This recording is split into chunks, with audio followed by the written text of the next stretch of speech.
Hello and welcome to MAGA, the podcast. Now, this is not your racist uncle's MAGA. Our MAGA stands for I'm an Angry Asshole, the Cult of Donald Trump, and I am your host, the Disgusted American. Our mission is to showcase how Don the Con bamboozled our nation. Our goal is to make sure that the cult of MAGA goes down in flames by 2028. We want to stop it before MAGA becomes unstoppable and a democracy further decays into a dictatorship. Now, in this week in American stupidity, 3 national security advisors got fired because Laura Loomer told Donald Trump that they were disloyal. Now, who is Laura Loomer? Well, she's the conspiracy theorist other conspiracy theorists think is nuts. She's referred to herself as a proud Islamophobe. She claims that 9/11 was an inside job.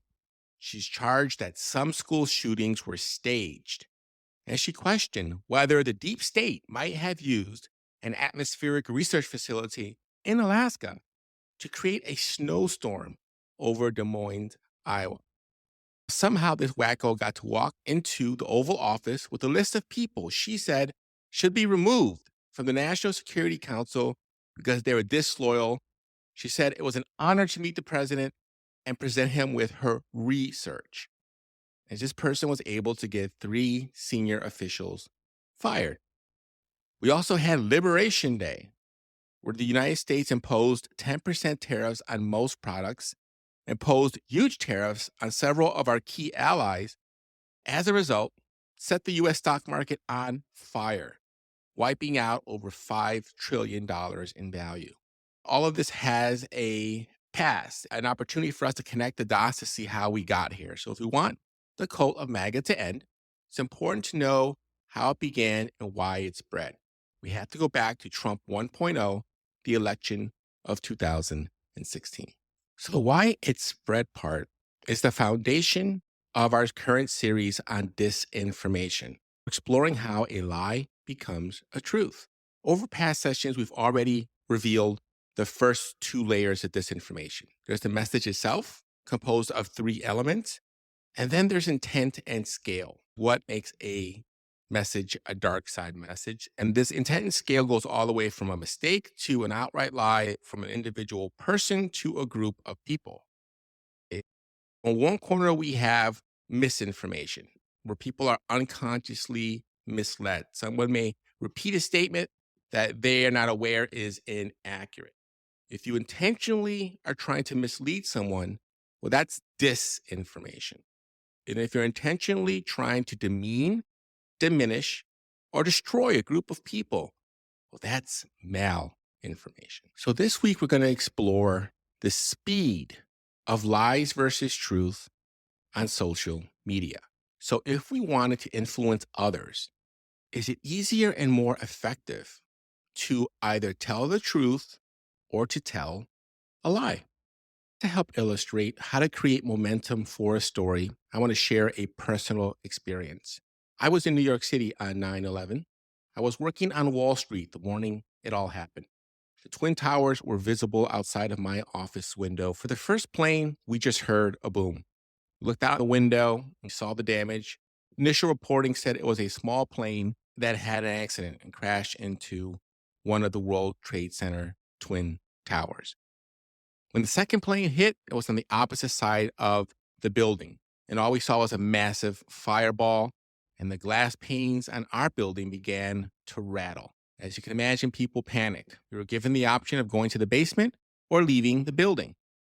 When we went outside, we saw mobs of people heading towards the Brooklyn Bridge to flee the smoke and the fire. And we were all flooding across the bridge as the towers came down. And we were all asking each other, what the hell just happened? But nobody knew because the cell phone towers for Lower Manhattan were at the top of the World Trade Center. So there was no cell phone coverage. So people started to talk to each other as we crossed the Brooklyn Bridge. Some people were urging calm and saying we have no idea what happened. These folks tended to get ignored. Other people were spreading really juicy stories. The president was dead. There were dozens of planes across the country crashing into buildings. The bridge that we were on was wired to explode while we were crossing. And these stories rippled very quickly up and down the crowd. Now, the bridge was pandemonium because nobody had any way of confirming anything. But these juicy stories got amplified and spread like wildfire. We were all scared, so anything seemed possible. So the result of all this, if you were to ask people on the bridge what happened that day, you would be besieged by bullshit. Bunch of sensational stories with zero proof. From that experience, I learned two valuable lessons on creating momentum for stories. One, crazy stories can spread like wildfire because emotional people don't verify. And two, if you want a lie to be believable, there's two things that you need. You need speed and you need repetition. So keep that in mind because we'll be talking about how all that works for the duration of our episode. It's going to be all about speed and repetition. Why is it that negative messages seem to be so pervasive? The problem is what's known as the speed of lies. MIT conducted a study on fake news a few years ago. The study defined disinformation as either inaccurate information presented as truth or opinions presented as facts. When you just sit on that fact for a second, that lies are spreading 6 times faster than truth will never win. Truth will never win in that equation. We can spend as much time as we want doing very, very thoughtful, careful reporting on certain things, and then a lie machine is just outpacing you, and you just can't keep up with it. And that, just when you step back and look at the whole system, that's a frightening reality. I think we have to realize that when we decentralized who was producing the attention in our attention economy, it used to be that people like you were producing our attention, right? We have content producers, journalists, video creators, people who are paid or had professions and probably ethics and journalism kind of background to think about how do we be stewards of the information environment, especially if we have mass broadcast capacity. We have granted the broadcast level powers to people in their basement with no necessary knowledge who just might be very good at internet marketing. And we have none of the same broadcast level responsibilities. So if you want to think about it a different way, if you look back to the period of yellow journalism, what happened with the attention economy with Twitter and with Facebook is that they turned each of us into yellow journalists. Because each of us, the more that we we say the most salacious thing, we say very quickly what we think to be true, even if we're not there, we just sort of claim, well, clearly those people over there in this city that are doing this, whether it's the Trump supporters or the Black Lives Matter supporters, no matter which side it's for, you can make a claim and spread that they'll spread 6 times faster. And it doesn't have to be true. And so each of us have been converted into something that's very dangerous. They took a look at 126,000 news stories tweeted by 3 million people. What they found is that on average, it was about 70% more likely that negative information would be retweeted as actual events, as actual facts and figures. Accurate stories, however, rarely reach more than 1,000 people. So we already have a major disconnect here, right? Well, definitely when you let people communicate, you have to deal with the fact that certain incorrect things that are very tittillating can spread very rapidly compared to the truth. And we've always seen that with vaccines. Any negative thing gets out to people. And the facts about it's safe, it doesn't cause autism, that travels very slowly by comparison. And social media can make that even worse. Political news in particular spreads more than 3 times faster than tweets about terrorism or natural disasters or science, urban legends, even financial information. One of the co-authors of the study stated that people trying to make a buck in a social media advertising ecosystem recognize that the platform rewards stories that attract the most eyeballs.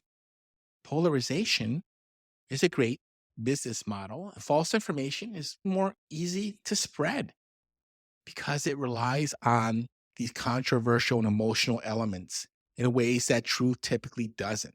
We all simply are operating on a different set of facts. When that happens at scale, you're no longer able to reckon with or even consume information that contradicts with that worldview that you've created. That means we aren't actually being objective, constructive individuals. And then you look over at the other side, and you start to think, how can those people be so stupid? Look at all of this information that I'm constantly seeing. How are they not seeing that same information? And the answer is, they're not seeing that same information. Roy said it's easier to be novel and surprising when you're not bound by reality. And manipulative politicians are becoming so expert at learning how to trigger us, getting so good at creating fake news that we absorb as if it were reality, and confusing us into believing those lies. It's as though we have less and less control over who we are and what we really believe. We often reference this phrase, it's ripping apart the fabric of society. And how far is that going to go until we adapt and get used to it? I heard somebody in the tech industry speak about, well, we just have to wait for truth to completely break down and you won't trust anything, and we're going to have deep fakes, and we're going to shift into this new worldview where nobody trusts anything.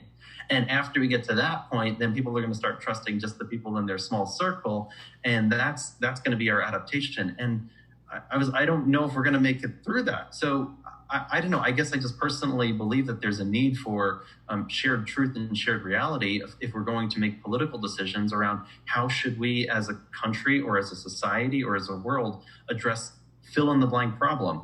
We need to have a foundational grounding that we all share to talk about what we do from there. The second thing you need to create narrative momentum for a lie is repetition.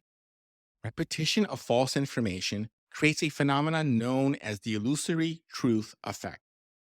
Repetition significantly amplifies belief in disinformation, even when it contradicts prior knowledge, things that people already know. This effect makes people more likely to believe and share false claims. It perpetuates a cycle of disinformation. And the more often someone encounters a statement, the more likely they are to believe that it is true, regardless of its actual validity. Donald Trump lives in his own reality and he lies casually, but he's very, very good at it. He used to teach me, Stephanie, as long as you keep repeating something, it doesn't matter what you say. Trump is a salesman. One principle he's taken advantage of is called the illusory truth effect. The only way we're going to lose this election is if the election is rigged. They're trying to rig this election. It's a scam. The ballots are out of control. They found a lot of ballots in a river. If you count the illegal votes, they can try to steal the election from us. The illusory truth effect is pretty sinister because it's basically a subconscious effect. And the basic principle is the more that you hear a statement, the more it feels true. So here's an example. People in a study are shown a statement like the Atlantic Ocean is the largest ocean in the world. Even if you know that it's in fact the Pacific Ocean, this study found that if you hear the Atlantic Ocean is the largest ocean in the world multiple times, it still feels more true. Bad actors can take advantage of this effect for spreading lies and repeating lies over and over again. One major case is during the coronavirus pandemic. Vaccine misinformation was rampant. One of the major consequences we're seeing, there was in fact a study pretty recently that shows that Republicans are dying at much larger rates than Democrats after the coronavirus pandemic. And this can be attributed to the fact that Republicans were much less likely to get vaccinated than Democrats. And then, of course, we also see the big lie about election fraud and about Trump claiming that, it was a stolen election. And if you look at surveys, experiments show that a lot of Republicans actually do believe in the big lie. Oftentimes, false claims, because they are so surprising or emotional or polarizing, they have this advantage. People will retweet them, or they'll be amplified by social media algorithms, or journalists will want to cover them because they'll be like, look at this absolutely ridiculous thing that Donald Trump said. So I think part of how we need to counteract this way that politicians lie with impunity is changing our media environment. I think journalists and the news have to be a little bit more careful about what they cover. And if they cover someone saying a false claim, I think they need to make it very apparent that this is a false claim. How fast can this phenomenon go into effect? Really, really fast. Largest increase in perceived truth comes from hearing information a second time. Subsequent repetitions may lead to progressively smaller increases in perceived truth.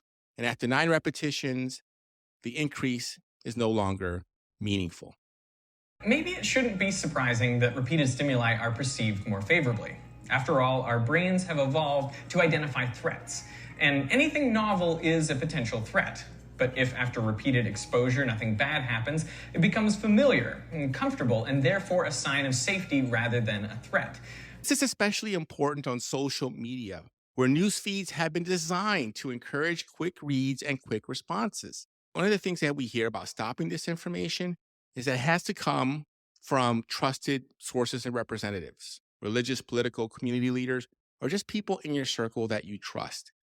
We can also amplify disinformation. So it's important that we think carefully before we like something or before we share a post. People who trust you are more likely to believe the information you're sharing and are less likely to verify it because your reputation with them may be high. If so-and-so sent it to me, then it must be true. Before you share, fact check, consider the source, do that extra Google. If it seems like it's something designed to really push your emotional buttons, like it probably is. So what's the effect of age on this phenomenon? A study was conducted with 3 groups of people, 5-year-olds, 10-year-olds, and adults. We wanted to see if the illusory truth effect changed over time. The results were that all groups judged repeated statements as more often true. So the illusory truth effect was similar across all 3 age groups. Researchers also found that the participants' prior knowledge did not protect them from repeating and believing falsehoods. That's the power of repetition. It can override prior knowledge if it's well crafted. Again, those 3 elements we talked about earlier, ethos, pathos, and logos. You use those well, and you can override people's wiring. So this is what makes social media so scary.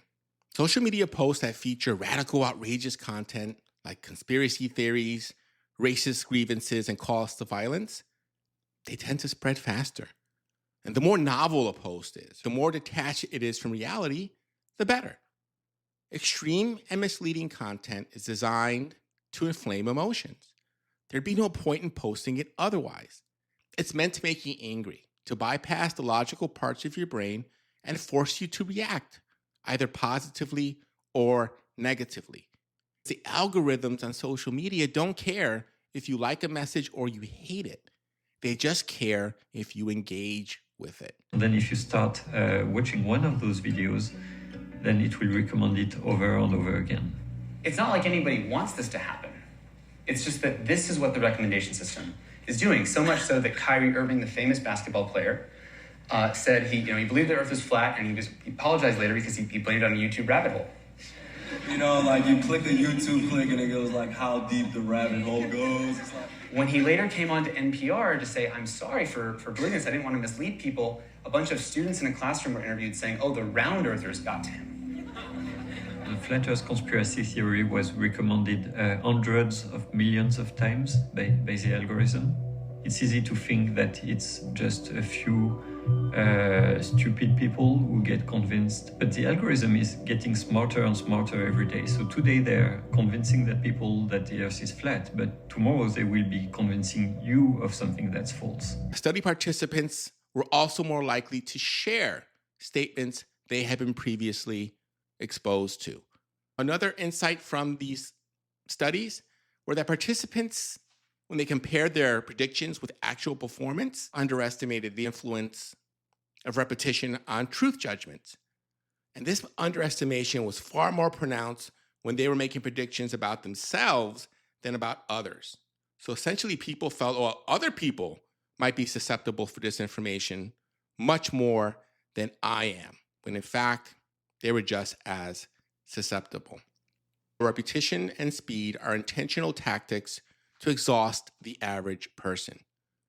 When people are subjected to overwhelming amounts of disinformation, it's called the fire hose of falsehood. People have no idea what's true, and now it's a matter of life and death. The sources that are spreading coronavirus misinformation have amassed something like 52 million engagements. You're saying that Silver's solution would be effective? Well, let's say it hasn't been tested on this strain of the coronavirus, but what we're seeing with COVID is just an extreme version of what's happening across our information ecosystem. Social media amplifies exponential gossip and exponential hearsay to the point that we don't know what's true, no matter what issue we care about. That fire hose depends on the power of first impressions and relentless repetition to either convince the public to accept a false reality, or even more often, to make them abandon trying to figure out the truth at all. It's challenging to try to counter the fire hose of falsehood with the squirt gun of truth, if for no other reason than it takes a lot less time to make up facts than it does to verify them. Do we want this system for sale to the highest bidder? For democracy to be completely for sale, where you can reach any mind you want, target a lie to that specific population, and create culture wars? Do we want that? So in this episode, we talked about how to create momentum for your lie. A couple things to depend on if you really want your lie to go fast and far. When we talk about the speed of lies, how quickly they spread, it's important if you are making things up that it goes fast, that it gets spread out as quickly as possible, because people forget the source of information very quickly. It's also important that the information gets shared repeatedly, because this is going to affect how deep this information goes. At what level will the statement be perceived as true? The power of lies on social media is really, really strong. Persuasive lies tend to spread fast because they're not bound by the limitations of truth, and repetition makes people believe something is real without verifying it. Oftentimes, if people hear something often enough, it unconsciously becomes true to them.